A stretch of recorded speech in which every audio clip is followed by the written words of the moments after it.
ونستغفره ونؤمن به ونتوكل عليه ونعوذ بالله من شرور أنفسنا ومن سيئات أعمالنا من يهده الله فلا مضل له ومن يضلل فلا هادي له ونشهد أن لا إله إلا الله وحده لا شريك له ونشهد أن سيدنا ومولانا محمدا عبده ورسوله أما بعد فأعوذ بالله من الشيطان الرجيم بسم الله الرحمن الرحيم ادفع بالتي هي أحسن فإذا الذي بينك وبينه عداوة كأنه ولي حميم صدق اللہ العظیم۔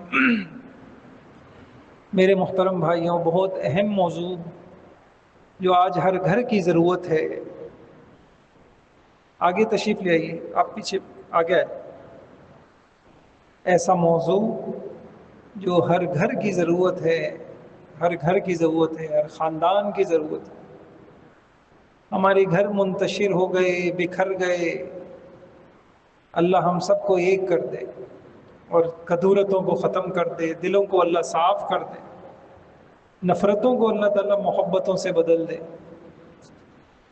میں یہ عرض کر رہا تھا، سب سے پہلے اللہ مجھے عمل کی توفیق عطا فرمائے کہ بھائیوں، ایک خوبصورت گھر وہ پکی اینٹوں سے نہیں بنتا، ٹائلوں سے نہیں بنتا، وہ گھر خوبصورت نہیں ہوتا۔ گھر خوبصورت وہ ہوتا ہے جس میں جس کے مکین بہت اچھے ہوں، مکان چاہے کچا ہو۔ مدینہ منورہ کو آپ کیا کہیں گے؟ ہمیں حدیث ملتی ہے خیر القرون قرنی، حضور کہہ رہے ہیں بہترین زمانہ میرا ہے۔ تو کیا ہے اس زمانے میں؟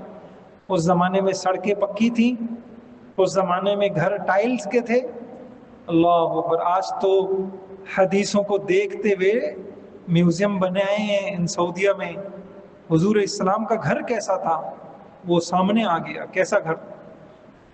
ہمارے یہاں آج کل جو گارڈ کو جیسے کمرے دیے جاتے ہیں نا، اس طرح کا کمرہ، اتنا چھوٹا سا کمرہ، لیکن لوگ کتنے خوبصورت، ایثار تھا، ہمدردیاں تھیں، محبتیں تھیں، اپنائیتیں تھیں، ایک دوسرے کے لیے قربانیاں تھیں، یہ چیزیں۔ تو میں یہ عرض کر رہا تھا کہ ہمارے گھروں میں رشتے مضبوط کیسے ہوں گے؟ اس کی 6 بنیادیں ہیں۔ پہلی بنیاد کیا ہے کہ ہمیں اہمیت پتہ ہو، ہمیں احساس ہو صلہ رحمی کسے کہتے ہیں، قطع رحمی کا کیا وبال ہے، ہمیں پتہ ہو، بیوی کو پتہ ہو، بچوں کو پتہ ہو۔ تو پھر چھوٹی چھوٹی باتوں پہ رشتے کاٹیں گے نہیں، معمولی بلکہ موہوم باتیں اور محتمل باتیں، یقینی اور قطعی باتیں نہیں، خیالی باتوں پہ ہی رشتے کٹ رہے، گمان کی بنیادوں پہ ہی، گمان کی بنیادوں پہ۔ آپریشن ہوتا ہے کہ خالی گمان کے اوپر، جی آپ کو، ہمیں اندیشہ یہ ہو رہا ہے کہ شاید آپ کو یہ بیماری ہے، چلیں پیٹ کاٹ کے دیکھتے ہیں۔ آپ وہ کہے گا بھائی پہلے کنفرم تو کرو۔ اتنے ہلکی چیز ہو گئی رشتے کہ صرف خیال کے اوپر ہی رشتے، یعنی باتوں کا اندازہ لگا کر خود ہی فیصلہ کر لیا یہ ایسے ہیں، لہذا کیا کرو ان کے ساتھ، ان کو کاٹ دو، اس کو بھی کاٹا، اس کو بھی کاٹا، اس کو اس سے کاٹا، بس کٹائی چل رہی ہے ہمارے یہاں۔ اس لیے ہم بھی اللہ کی رحمتوں سے کٹے ہوئے ہیں، سب پریشان ہیں۔ نہیں، رشتہ، ہم نے حدیث سنائی تھی آپ کو بخاری کی، اللہ مجھے بھی عمل کی توفیق دے۔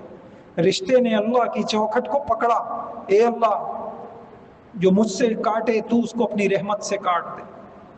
آج سب رحمتوں سے کٹے ہوئے ہیں، اس لیے پریشان ہیں۔ جو اللہ کی رحمتوں کے سائے میں ہوتے ہیں وہ پریشان تھوڑی ہوتے، وہ قدم قدم پہ رحمتوں کا نزول محسوس کرتے ہیں اپنے سینوں میں، حشاش بشاش رہتے ہیں، خوش رہتے ہیں، وہ اللہ کی تقدیر پہ راضی رہتے ہیں، ان کا ضمیر۔ تو آج دوسری بنیاد عرض کرتا ہوں، یہ ہم نے بھی سمجھنی ہے، اللہ سب سے پہلے مجھے سمجھا دے۔ ہم سب نفسانیت کے مارے ہوئے ہیں، نفس نے ہم کو ایسا پچھاڑا ہے، سب دشمن ہے، بہن دشمن، بھائی دشمن، بیوی دشمن، بچے دشمن، جس کو اللہ نے ان اعداء عدوک الذی بین جنبیک، تمہارا سب سے بڑا دشمن وہ ہے جو تمہارے پہلو میں ہے، وہ تمہارا نفس ہے، اس کو دشمن نہیں بنانا۔ جو نفس کو دشمن بناتے ہیں تو وہ کیا کہتے ہیں؟ وہ ڈرتے رہتے ہیں، وہ کانپتے رہتے ہیں کہ یار میرے اس عمل میں نفسانیت تو نہیں ہے۔ آج ہم میں سے کتنے لوگ ہیں جن کو کبھی زندگی میں یہ خیال آتا ہو کہ یار میرا یہ عمل، میری یہ دشمنی، میری یہ نفرت، میرا یہ غصہ، کہیں اس میں نفسانیت کا دخل تو نہیں ہے؟ پتہ نہیں میں سمجھا پا رہا ہوں نہیں پا رہا اپنی بات۔ نفسانیت سمجھتے ہیں نا؟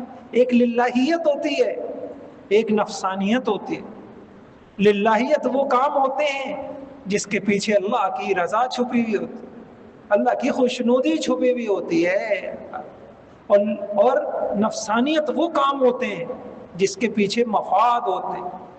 اسی لیے لکھا ہے کہ اگر آپ اپنی اولاد پہ، اپنے شاگردوں پہ غصہ کریں اور آپ کی نیت اچھی ہے، ایسی اولاد انشاءاللہ غصے پہ بھی بگڑے گی نہیں،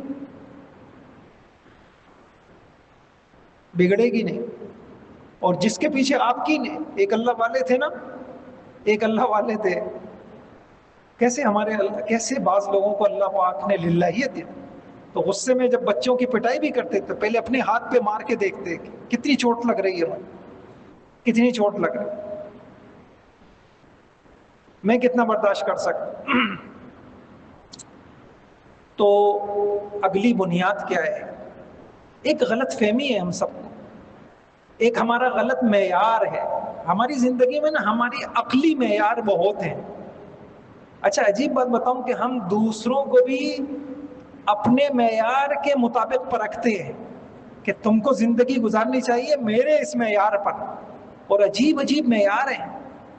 ذرا ہم کسی کے معیار کے مطابق نہیں ہوتے تو وہ ہم سے ناراض۔ تو سمجھ رہے ہیں ہماری زندگی میں ہم نے اپنے معیار بنائے ہوئے ہیں کہ وہ اچھا ہوگا جو ایسا ہو، اور جو ایسا ہو وہ برا ہے۔ وہ بھائی یہ معیار آپ نے کہاں سے بنایا؟ یہ آسمانی معیار ہے۔ کسی نے بڑی اچھی بات کہی، اچھا وہ معیار بھی ایسی بیکار قسم کے ہوتے، کسی نے بڑی اچھی بات کہی کہ چائے میں اگر مکھی گر جائے، ہم چائے پھینک دیتے ہیں، اور خالص گھی کے اندر مکھی گر جائے تو ہم مکھی پھینک دیتے ہیں اور گھی استعمال کر لیتے۔ تو یہ معیار کیوں بدل گیا آپ کا؟ اور انہوں نے کہا یہ بس ایسی باتیں ہیں، باقی ہمارے مفاد ہوتے ہیں، وہ ہمارے معیار ہوتے ہیں، ہمارے مفاد ہمارے معیار ہوتے ہیں۔ یہ والا رشتہ مکھی ہے، اس کو نکال کے پھینکو، اور یہ والا رشتہ وہی کام وہ دوسرا رشتہ کر رہا ہوتا ہے، کہتے ہیں اس کو نہیں اس کو نہیں پھینکنا۔ پتہ نہیں میں سمجھا پا رہا ہوں نہیں پا رہا۔ یہ والا تعلق اس کو کاٹ دو، کیوں؟ اور یہ وہی کام یہ دوسرا رشتہ دار کر رہا ہے، نہیں اس کو نہیں کرو۔ پیچھے کیا ہوتا ہے؟ پیچھے آپ دیکھ رہے ہوتے ہیں کہ آپ کا مفاد اس غریب سے، بیچارہ وہ غریب ہے لہذا اس کو تو نکالو، اور یہ امیر ہے ٹھیک ہے برداشت کرو اس کو، یہ ہے ہمارے معیار۔ نہیں بھائی یہ نہیں، یہ کیا چیز ہے؟ 4 دن کی زندگی ہے، دیکھو نا یہاں کتنے چلے گئے تھے، اچھے اچھے لوگ یہاں سے چلے گئے۔ میں سوچتا ہوں اب اس وقت ان کا علم ہم سے زیادہ ہے۔ میں یہاں ممبر پہ جو باتیں کہہ رہا ہوں میں غیبی ہے، میں نے بھی نہیں دیکھی ہے، میں نے قبر نہیں دیکھی۔ میں جو بول رہا ہوں حضرت محمد صلی اللہ علیہ وسلم کی تصدیق میں بول رہا ہوں کہ جو حضور نے کہا حق ہے، سچ ہے، میں وہ بول رہا ہوں۔ اللہ پاک مجھے بھی نصیب کر۔ تصدیق بڑی چیز۔ ہمارے کتنے بھائی ہیں، نقیب اللہ صاحب تھے یہی جمعہ میں پہلی صف میں یہاں بیٹھے ہوئے ہوتے، آج ان کو وہ سب نظر آ رہا ہو، آج ان کا علم مجھ سے زیادہ ہوگا۔ لیس الخبر کالمعاینہ، حضور نے فرمایا خبر آنکھوں دیکھی کے برابر نہیں ہوتی۔ میں جتنی باتیں بتا رہا ہوں وہ خبر ہے، خبر حضور نے مجھے بتایا، ہمیں بتایا، ہم نے آپ کو بتایا، دیکھا ہم نے بھی نہیں، آج نقیب اللہ صاحب نے دیکھ لیا۔ اور کون تھے ہمارے وہ جو بزرگ تھے ماشاءاللہ، نماز پڑھتے تھے، بہت خوبصورت نماز ہیں، رفیق صاحب تھے ماشاءاللہ۔ جمعے میں صبح میں یہاں بیٹھا ہوا ہوتا تھا، وہاں پہ آ کے ایسی پیاری نماز کہ میں دیکھ دیکھ کے رشک کرتا۔ اور موت بھی کیسی پیاری آئی، وہاں بیٹھ کے قرآن پڑھ رہے ہیں، قرآن پڑھتے پڑھتے اللہ نے ان کو اپنے پاس بلا لیا، نقیب اللہ صاحب کو نماز کی تیاری کے ساتھ اپنے پاس بلا لیا۔ اور ایک اور ہمارے وہ تھے شب برات میں جن کا انتقال ہوا، قاضی صاحب تھے، جمعے میں آتے تھے، ملاقاتیں ہوتے، او بھائیو ہم بھی چلے جائیں گے، چھوڑ دیں ان جھگڑوں۔ ایک رونا، ہمارے رونے غلط ہو گئے ہیں، ہمارے رونے غلط ہو گئے، گاڑی کو رو رہے ہیں، پیٹرول کو رو رہے ہیں، مہنگائی کو رو رہے ہیں، اور دعائیں بھی اسی کے لیے کرا رہے ہیں۔ کوئی نہیں آتا کہ حضرت کوئی دعا کر دو اللہ مل جائے۔ ہمارے رونے بہت چھوٹے ہو گئے، ہمارے رونے بہت چھوٹے ہوئے، دنیا بہت چھوٹی چیز کے لیے، بچہ چھوٹی چیز کے لیے رو رہا ہو، باپ حیران ہوتا ہے، میں اس کو اتنی ہی اونچائی پہ پہنچانا چاہتا ہوں، یہ کھلونے پہ رو رہا ہے، یہ مٹی پہ رو رہا ہے، یہ دھوکے پہ رو رہا ہے۔ اللہ اکبر، ہم بھی ایسے ہی ہیں، دکانوں پہ رو رہے ہیں، کاروباروں پہ رو رہے ہیں، رشتوں پہ رو رہے ہیں، فلاں مجھ سے، وہ چھوڑ دیں، بس چلنے دیں اس رب کو، اپنی جیسا وہ رب چاہتا ہے اس کو کرنے دیں، وہ انشاءاللہ اچھا ہی کرے گا ہمارے ساتھ۔ اس لیے کہا مومن کا ہر معاملہ عجیب ہے، اگر اچھائیاں ملتی ہیں شکر کرتا ہے وہ بھی مزہ، تکلیفیں ملتی ہیں صبر کرتا ہے وہ بھی مزے۔ ہم ناکام نہیں ہیں، آپ خوش رہے، ناکام نہیں ہیں، مزے ہی مزے۔ ہم مومن بن جائیں، ہم اللہ والے بن جائیں۔ ہمارا کام کیا ہے پھر؟ اللہ کہے تمہارا کام یہ نہیں ہے جس میں تم پڑے ہوئے ہو، جس کے لیے تم رو رہے ہو، تمہارا کام آ جائے گا، تم رو اپنی نمازوں کے لیے، تم لو اپنے ذکر کے لیے، تم لو اپنی مسجد سے تعلق کی کمزوری پر، تم رو اپنے قرآن کی تعلق کی کمزوری پر، تم رو اپنے اخلاق کی کمزوری پر۔ ایک غم لگا ہوا ہو کہ میرے اخلاق کب سنوریں گے، مجھے اللہ کا دھیان کب ملے گا، میرا دل شہوتوں سے کب خالی ہوگا، میرا دل غفلتوں سے کب خالی ہوگا، میرا دل اللہ کی طرف کب مائل ہوگا، اللہ تعالیٰ کا عشق مجھے کب نصیب ہوگا۔ ہمارے رونے یہ ہوں تو پھر اللہ ان رونوں سے بچا لیں گے، یہ اللہ کا وعدہ ہے۔ من جعل الہموم ہما واحدا کفاہ اللہ ہما، جو سارے غموں کو ایک طرف کر کے اپنا سارا غم آخرت کو بنا لے گا، یہ ہے۔ ہم سے اس مسئلے میں چوک ہو رہے۔ اللہ مجھے بھی توفیق دے دے۔ بھائیوں آپ میرے لیے بھی دعا کریں، آپ میرے لیے بھی دعا کریں، اپنے لیے بھی دعا کریں، اپنی نسلوں کے لیے دعا کریں، ہم سب مل کے ایک اچھی زندگی کی طرف اللہ کو مقصود بنائیں، اس کی رضا کو مقصود بنائیں، اسی کو بولے۔ یہ کم سے کم نہ دنیا کے شکوے چھوڑ دے۔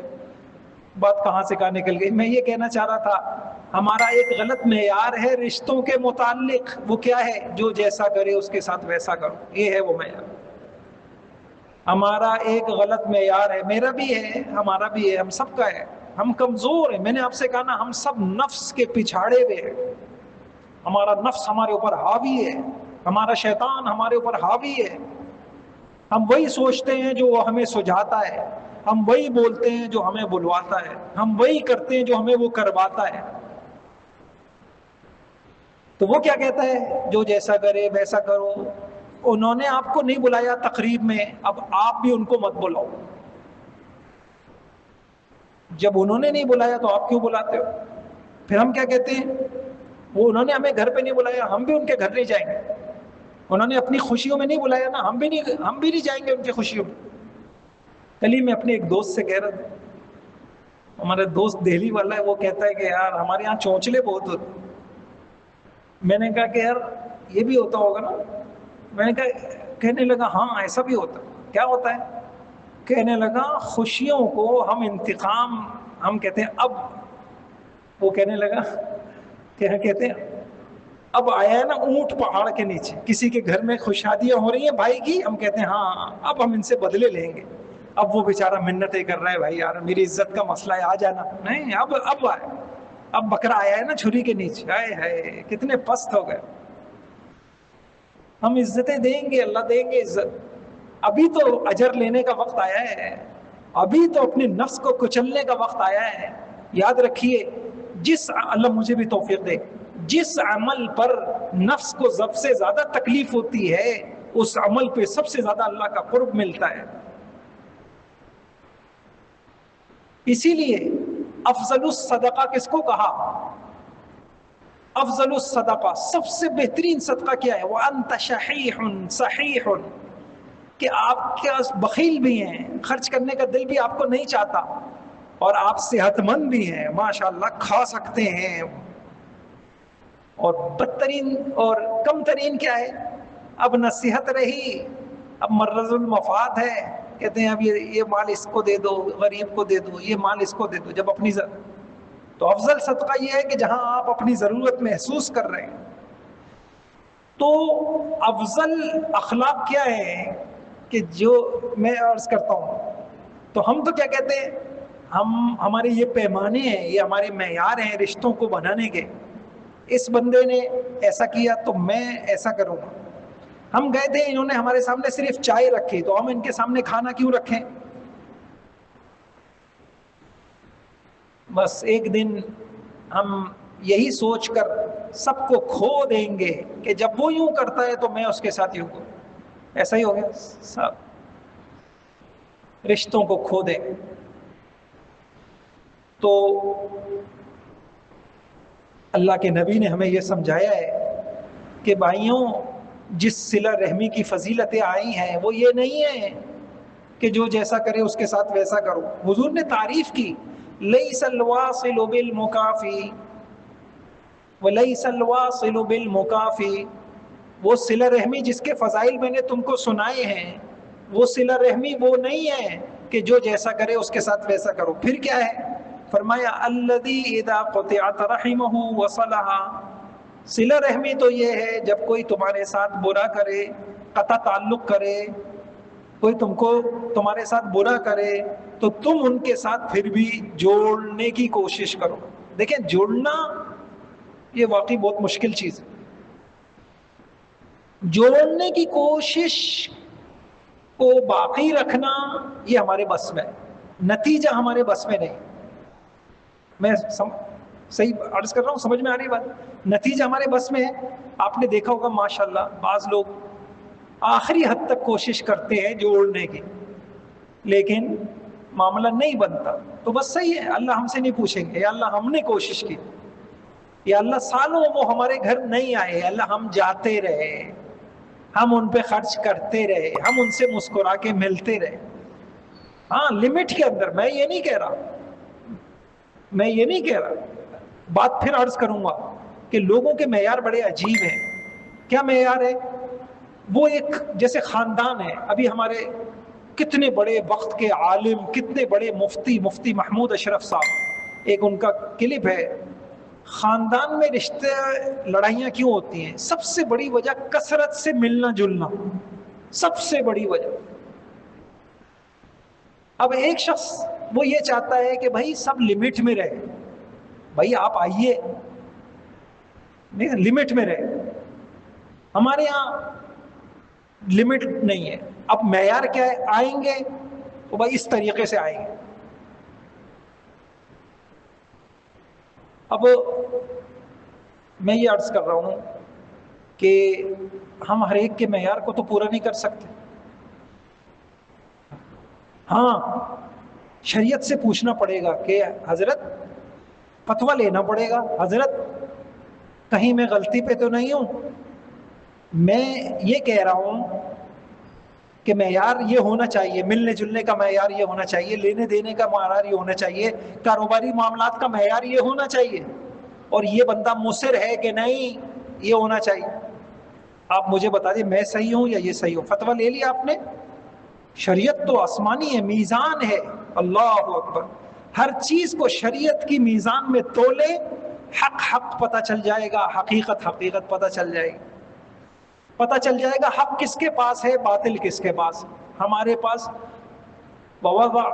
یہ کیا آیت ہے کہ ہم نے میزان اتارا ہے، ترازو ووضع المیزان. یہ شریعت میزان ہے، یہ آپ کے معیاروں کو تول کے بتائے گی کہ کس کا معیار باطل ہے، کس کا معیار صحیح ہے. لیکن کوئی نہیں تیار کہ اپنے جھگڑوں کے بارے میں آئے، انصاف کے ساتھ استفتاء لکھے، دارالافتاء سے پوچھ لے اور اس کے مطابق زندگی گزار لے. ہو سکتا ہے کہ میرا معیار غلط ہو سکتا ہے میرے بھائی کا معیار غلط ہو. ہم نے شریعت صرف یہاں رکھ دی ہے قرآن خوانی کے لیے، حالانکہ یہ کتاب اتنی آسان نہیں ہے، یہ کتاب دخیل ہے، یہ کتاب ہماری ہر چیز میں دخیل ہے، دخیل۔ یہ آپ کے کاروبار کی بھی کتاب ہے، یہ آپ کی شادیوں کی بھی کتاب ہے، لیکن ہم نے کہا نہیں نہیں نہیں، بس یہاں تک رہی ہے یہ کتاب، صرف مردے بخشوانے کی کتاب۔ ہم نے انصاف نہیں کیا۔ یہ کتاب وَالْأَرْضَ وَضَعَهَا، اللہ نے کیا کہا؟ وَوَضَعَ الْمِيزَانَ، میں نے یہ ترازو اتارا ہے، اب تمہارے سارے معیار اس پہ تلیں گے، جس کا صحیح ہوگا یہ کتاب بتا دے گی آپ صحیح، جس کا غلط ہوگا یہ کتاب بتا دے گی۔ تو یہ بات آ گئی۔ پھر آپ دیکھیے ابو ذر غفاری کہتے ہیں میرے خلیل صلی اللہ علیہ وسلم نے، حضرت ابو ذر عجیب تھے، میں انشاءاللہ کبھی آپ کو ان کے حالات سناؤں گا۔ آئے ہائے، چوتھے نمبر کے صحابی کہتے مجھے جب بھی حضور کی حدیث نقل کرتے تھے کہ مجھے میرے محبوب نے، میرے خلیل نے، میرے دوست نے مجھے یہ بات بتائی۔ لوگ کہتے تھے کون آپ کا خلیل؟ مجھے میرے خلیل نے بتائی یہ بات، کچھ بھلائی کی۔ کیا فرمایا؟ ان اصل رحمی وان ادبرت، کوئی مجھ سے توڑتا ہے توڑے، میں سب سے جوڑوں۔ یہ میرے حبیب نے مجھے یہ بات بس سکھائی ہے۔ ابو ہریرہ رضی اللہ عنہ کہتے ہیں یہ حدیث عجیب ہے، ایسی حدیث ہے ایسا لگ رہا ہے کہ گویا کہ ہمارے دور کا کوئی بندہ حضور کے دور میں پہنچ گیا اور حضور سے سوال کر رہا ہے۔ کیا کہتے ہیں؟ ایک شخص آتے ہیں اور کہتے ہیں یا رسول اللہ ان لی قرابۃ اصلهم ویقطعونی، یا رسول اللہ میرے کچھ رشتہ دار ہیں، میں ان سے جوڑنے کی کوشش کرتا ہوں اور وہ تعلق توڑتے ہیں۔ وَأُحْسِنُ إِلَيْهِمْ وَيُسِيئُونَ، میں ان سے اچھا برتاؤ کرتا ہوں، وہ برائی کا برتاؤ کرتے ہیں۔ آپ کو ملتے ہیں نا ایسے لوگ، آپ کتنا اچھا کر لیں بس انہوں نے برائی کرنا ہے، بلکہ بعض مرتبہ اچھوں کو دباتے ہیں۔ پھر کہا وَأَحْلُمُ عَنْهُمْ وَيَجْهَلُونَ عَلَيْهِ، میں ان کی غلطیوں کو برداشت کرتا ہوں، پھر اس کے باوجود جہالت پہ اترتے ہیں۔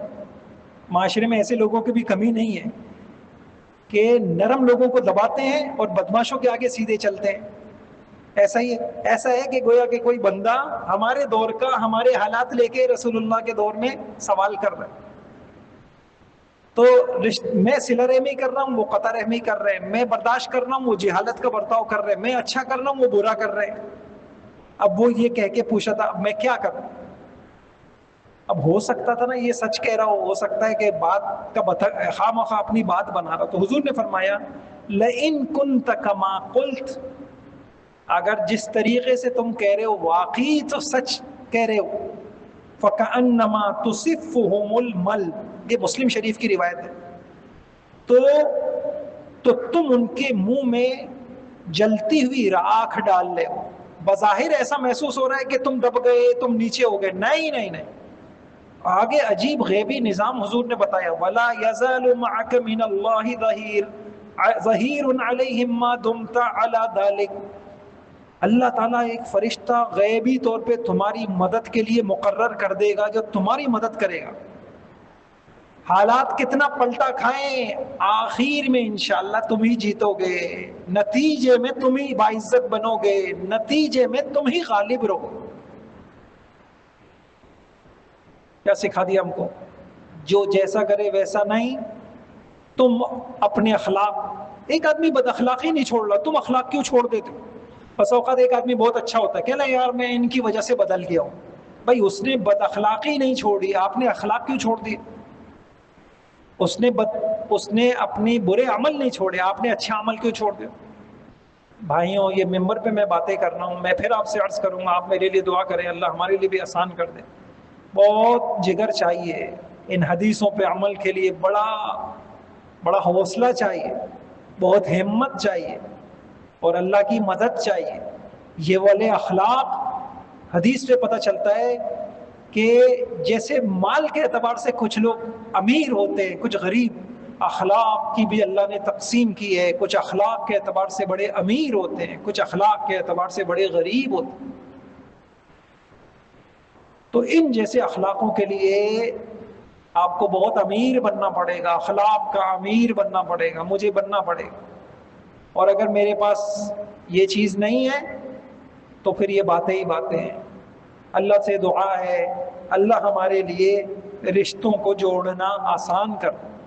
اس دور کی بڑی آزمائش ہے، بہرحال آزمائش ہوتی ہے، اللہ دیکھتے ہیں کون صبر کر رہا ہے، کون جو ہے حق پر ہے، کون باطل ہے۔ ایک دن آنے والا ہے فیصلے کا، فیصلے اس دن ہوں گے،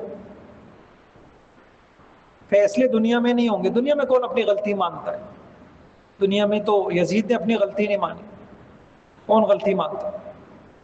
تو ایک دن فیصلے کا آئے گا، حق حق ہو جائے گا، باطل باطل ہو جائے گا۔ اللہم اہدنی لما اختلف فیہ من الحق باذنک، اے اللہ ان اختلافی باتوں میں مجھے راہ حق پہ قائم رکھ۔ فإنک تہدی من تشاء الی صراط، جس کو آپ راہ ہدایت پہ رکھتے ہیں اس کو سیدھی راہ پہ رکھ۔ تو ہم اللہ سے ہدایت مانگے، اللہ سے رہبری مانگے، اللہ سے رہنمائی مانگے، اور اللہ تعالیٰ مجھے بھی توفیق عطا فرمائے، اخلاق کی کوشش کرے۔ یہ رشتے ہیں، 4 دن کے بعد سب چلے جائیں گے، کوئی پہلے جائے گا کوئی بعد میں جائے گا، پھر حسرت رہ جائے گی، افسوس ہوگا، یار چھوٹی سی بات تھی معاف کر دیتا۔ دل سے معاف کریں۔ اللہ ہم سب کو گھریلو خوبصورت زندگی نصیب فرمائے، اور اللہ ہم سب کو صلہ رحمی کی توفیق نصیب فرمائے۔ جو جیسا کرے اس کے ساتھ ویسا کرنا، یہ ہمارا معیار تو ہو سکتا ہے، یہ نبوی معیار نہیں۔ چلے اول تو اس کو سوچنا پڑے گا، جو جیسا کرے، ہم خود ہی طے کر لیتے ہیں جو جیسا کرے، یعنی میں نے اچھا کیا اور اس نے غلط کیا، پہلے تو اس کے اوپر سوچا جائے کہ یہ کہاں سے طے ہوا کہ آپ نے اچھا کیا اس نے برا کیا۔ پہلی بات وہ طے ہوگا دارالفتہ سے، وہ طے ہوگا علماء کے پاس بیٹھے، صحیح صورتحال رکھیں انصاف کے ساتھ۔ ایک بات چلے مان لیا جو جیسا کرے، انہوں نے غلط کیا تو پھر بھی شریعت یہ کہتی ہے کہ آپ ایسا نہ کریں، حتی الامکان آپ جوڑنے کی کوشش کریں۔ اللہ مجھے بھی عمل کی توفیق دے۔